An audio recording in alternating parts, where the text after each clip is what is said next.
Good morning. Mahilig ka ba sa mga manok? Manok na pwedeng pang sabong. Kung mahilig ka, mag-alaga, tama naman.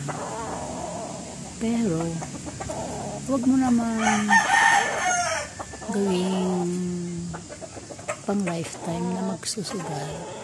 Libangan lamang. May kasabihan na kapag ang manok ay tumatagaot tapos walang sumasagot sa kabilang manok, dapat mo itong isabong para ikaw ay manalo.